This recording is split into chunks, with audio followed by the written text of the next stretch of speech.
Rekan-rekan mahasiswa, saudara-saudara sekalian, kembali dalam mata kuliah Deterministic Optimization. Kali ini kita akan membahas mengenai Big M Method dalam Simplex Method.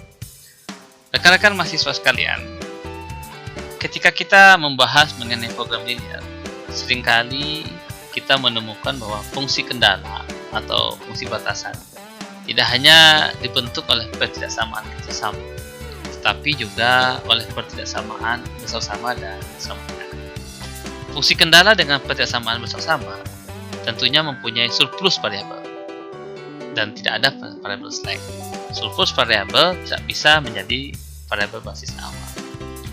Dengan demikian, harus ditambahkan satu variabel baru yang dapat berfungsi sebagai variabel basis awal, di mana variabel yang dapat berfungsi sebagai basis awal tadi hanya slack variabel dan variabel artifisial. Perbedaan metode Big M dengan metode Simplex biasa itu terletak pada pembentukan variabel tabel awalnya. Jika fungsi kendala menggunakan bentuk ketidaksamaan bersama, perubahan dari bentuk umum ke bentuk baku memerlukan satu variabel surplus. Variabel surplus tidak dapat berfungsi sebagai variabel basis awal karena koefisiennya bertanda negatif. Sebagai variabel basis pada solusi awal, harus ditambahkan satu variabel buatan. Variabel buatan atau variabel artifisial pada solusi optimal harus bernilai 0 karena variabel ini memang tidak ada. Teknik yang digunakan dalam metode Big M adalah dengan memaksa variabel buatan bernilai 0 pada solusi optimal dengan cara-cara berikut. Yang pertama, penambahan variabel buatan pada fungsi kendala yang tidak memiliki variabel slack menuntut penambahan variabel buatan pada fungsi tujuan. Jika fungsi tujuan adalah maksimasi, maka variabel buatan pada fungsi tujuannya mempunyai koefisien plus M. Jika fungsi tujuannya adalah minimasi, maka variabel buatan pada fungsi tujuan z-nya koefisiennya adalah minus M.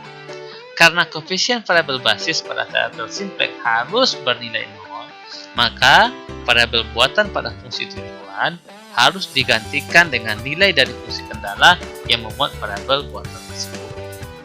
Mari kita contohkan.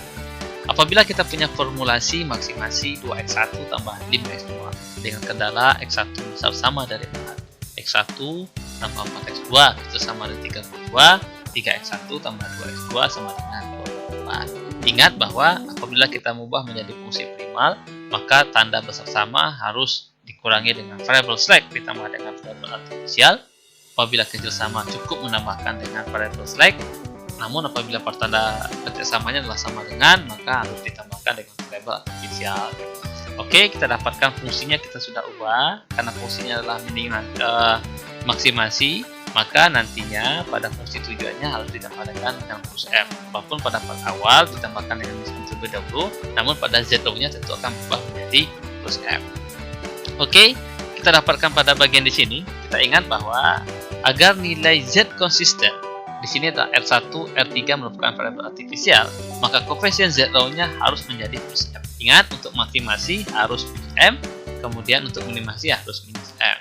Kemudian bagaimana kita menentukan row yang baru, yaitu bagaimana dengan row yang lama ditambah dengan minus M dikali dengan row 1 dikali dengan minus M tadi dikurangi dengan M lagi dikali dengan row ketiga untuk fungsi maksimasi. Sementara untuk minimasi kita harus tambahkan M dikali dengan row 1 kemudian M dikali dengan row ketiga. Pada bagian ini fungsi tujuannya adalah fungsi maksimasi. Rekan-rekan sekalian, bagaimana dengan tabulasi awal yang telah kita dapatkan?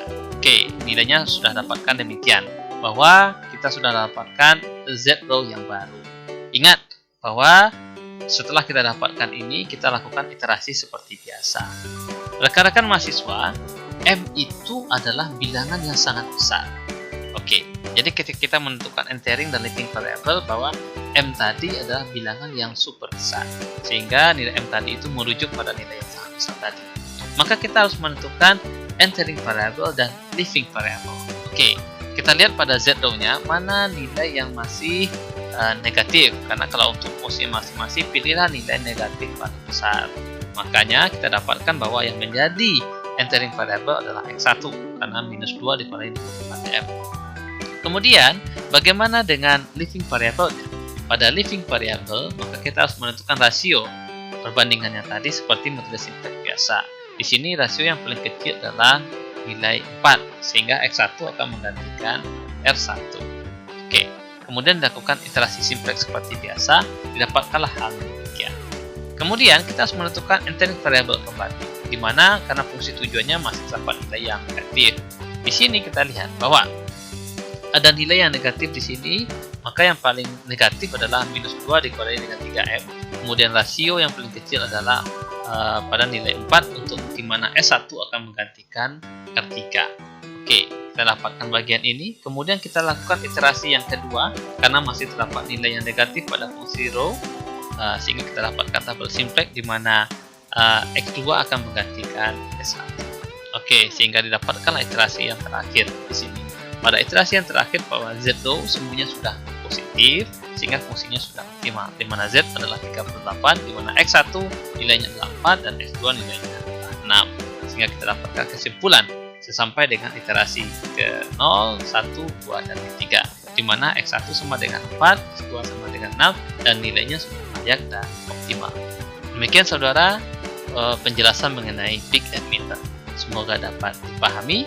Selamat belajar dan terima kasih.